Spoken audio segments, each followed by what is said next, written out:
Welcome back, everyone. And it's been a while since I've done a Harry Potter video, hasn't it? Well, I'm sorry. Just been busy with moving plans, keeping the house while I'm still here maintained, taking care of my little pupper over there, dealing with other things in my life, another family, a couple personal losses, meaning deaths, and also getting back into swing with my Gravity Falls cosplays as Bill Cipher that I haven't done since I was a wee bit younger, from 2012 to 2016, so. Now we're back with another Harry Potter video, and I'm back to reading out of the book, The Tales of Beedle the Bard. My little pupper jumped on the bed. Are you jumping on the bed? You is. That's okay. He says, I don't care if it's okay or not, I'm going to do it anyway. And this story is The Fountain of Fair Fortune. Because as we all know, if your fortune isn't fair, then did it really come from the fountain? That makes no sense, but we're going to read it anyway. High on a hill in an enchanted garden, enclosed by tall walls and protected by strong magic, float the Fountain of Fair Fortune. Sounds like it's the wizarding Fort Knox.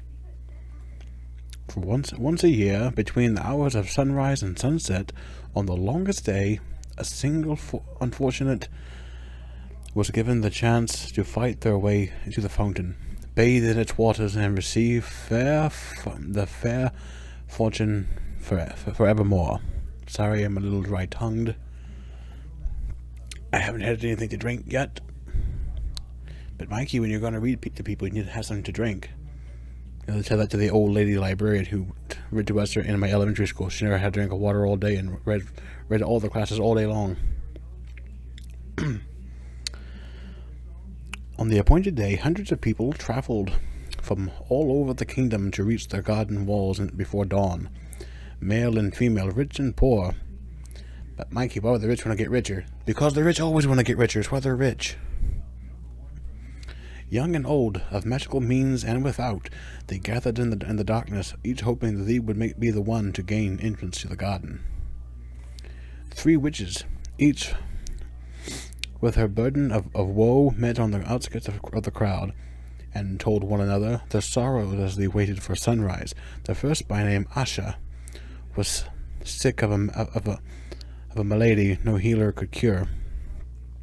She hoped that the fountain would banish her symptoms and grant her a long and happy life. Well, we all want a long and happy life. Some of us get it, and others, well, they didn't get the lotto numbers. The second, by name Altheta, had been robbed of her home, her gold, and her wand by, well, I don't need to tell you who. It was a rascallion. An evil sorcerer, yes, a rapscallion. She hoped that the fountain might relieve her of her powerless and poverty. The third, by name Amata, all A's. We're all A's. But I got a big A. Well, no, never mind. Had been deserted by a man whom she loved dearly. Well, we all know. A lot of women know that one, don't you? And she thought her heart would never mend. She hoped that the fountain would relieve her of her grief and longing. Pitying each other, the 3 women agreed that, should the chance befall them, they would unite and try to reach the fountain together. The sky was rent with the first ray of sun, and a chink in the wall opened. The crowd surged forward, each of them shrieking their claim for the fountain pension.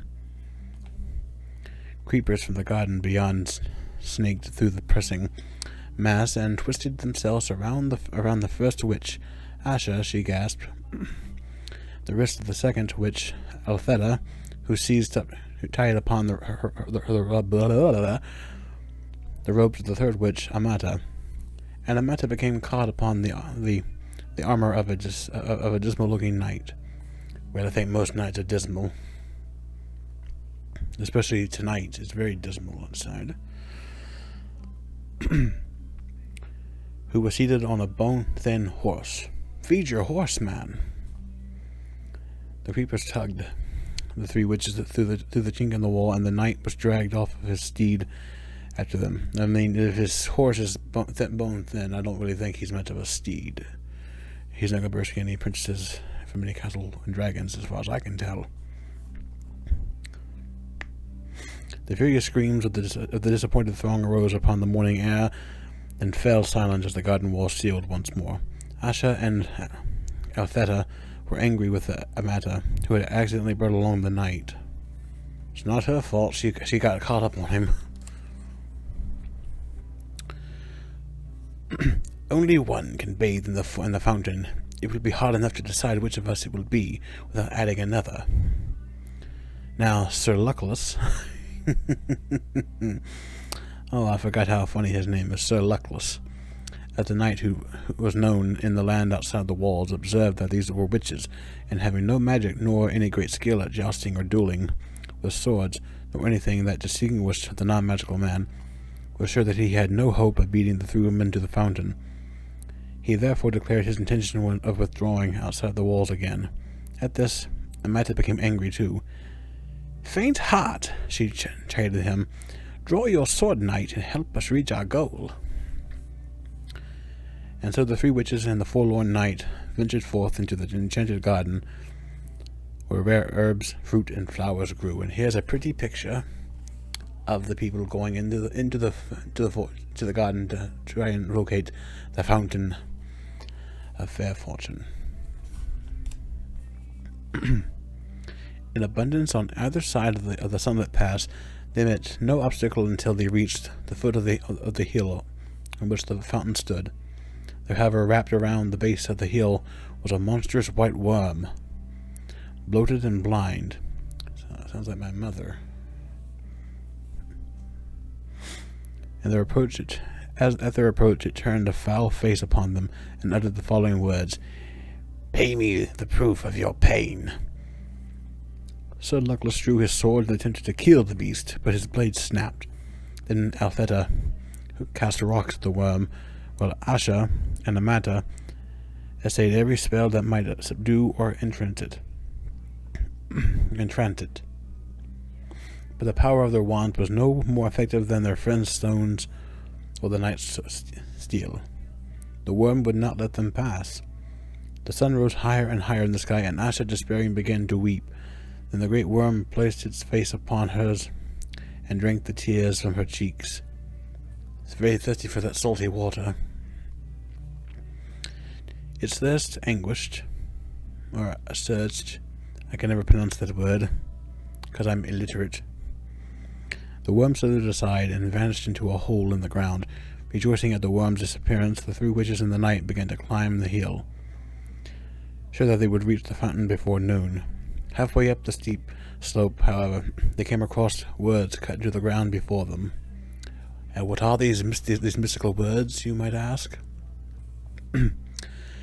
"Pay me the fruit of your labors." Sir Luckless took out his only coin and placed it upon the grassy hillside, but it rolled away and was lost. Well, now he's poor. The three witches and the knight continued to climb, but though they walked for hours more, they advanced not a step. The summit came no nearer, and still the inscription lay in the earth before them. All were discouraged as the sun rose over their heads and began to shrink towards the far horizon, but Altheta walked faster and harder than any of them, and exhorted the others to follow her example, though she moved no further up the enchanted hill. "Courage, friends, and do not yield," she cried, wiping the sweat from her brow. Or me whenever I get up out of a chair. As the drops fell glittering onto the earth, the inscription blocked their path vanish, and they found that they were able to move upward once more. Delighted by the removal of the second obstacle, they hurried towards the summit as fast as they could, until at last they glimpsed the fountain, glittering like crystal in a bower of flowers and trees. Before they could reach it, however, they came into a stream that ran around the hilltop, barring their way. In the depths of the clear water lay a smooth stone, bearing the words, "Pay me the treasure of your past." Sir Luckless attempted to float across the stream on his shield, but it sank. The three witches pulled him from the water. They tried to leap the brook themselves, but it would not let them cross. And all the while the sun was sinking lower into the sky, so they fell to pondering the meaning of the stone's message. And Amata, who was the first to understand, taking her wand, she drew from her mind all of the memories of happy times she had spent with her vanished lover, and dropped them into the rushing waters. The stream swept them away, and stepping stones appeared. And the three witches and knight were able to pass onto onto the summit of the hill. The fountain shimmered before them, set amidst herbs and flowers rare and more beautiful than any had yet seen. The sky burned ruby, and it was time to decide which of them would bathe. I think everyone should bathe, otherwise we'd all be nasty.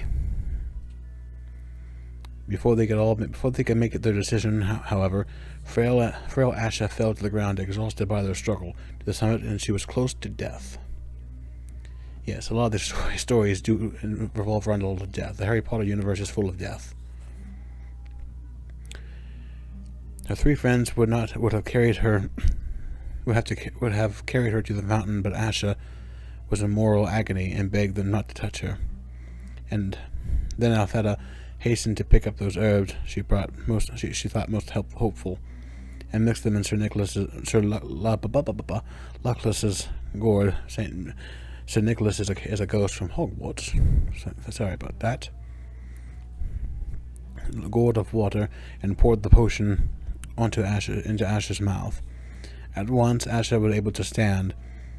What was more, all symptoms of her dread lady had vanished. "I am cured," she cried. "I have no need of the fountain. Let Althea bathe." But Althea was busy collecting more herbs in her apron. "If I can cure this disease, I shall earn gold, aplenty. Let Amata bathe." Sir Luckless bowed and gestured Amata towards the fountain, but she shook her head. The stream had washed away all regret for her lover, and she saw now that he had been cruel and faithless, and that it was happiness enough to be rid of him. "Good sir, you must bathe, as a reward for all your chivalry," she told Sir Luckless. So the knight clinked forth in the last rays of the setting sun, and bathed in the fountain of fair fortune, astonished that he was the chosen one of hundreds, and giddy with his incredible luck. As the sun fell below the horizon, Sir Luckless emerged from the waters with the glory of his triumph upon him, and flung himself in his rusted armor at his feet of Amata, who was Khansit, and the most beautiful woman he had ever beheld. Flushed with success, he begged for her hand and her heart, and Amata, no less delighted, realized that she had found a man worthy of them. The three witches and the knight set off down the hill together, arm in arm, and all four led long and happy lives, and none of them ever knew or suspected that the fountain waters carried no enchantment at all. And there's the fountain, which carries no enchantments or anything like that at all. And yes, the fountain is essentially the placebo effect. It makes you think that it's giving you what you wanted, but what you wanted was already with you the entire time. You didn't need the fountain's help. All you needed to do was look deep and deep inside yourself, and you would achieve what you most wanted. See, these stories always have a meaning and a moral to them, whether it be kind to your neighbor, be kind to your friends and family, or understand that sometimes you don't always get what you want. That's why they're supposed to be nursery rhymes for young wizards and witches when it's time for bed. Like all fairy tale stories, the stories are fun, but they have a deep, powerful meaning at the end of the day. And that's why I love the Tales of Beedle the Bard, because they're just like that, but they're Harry Potter in the Harry Potter universe. So thank you all for watching. I'm happy to be back with some more Harry Potter videos. So thank you for watching. I hope you enjoyed, and I will see you in the next video. Cheers.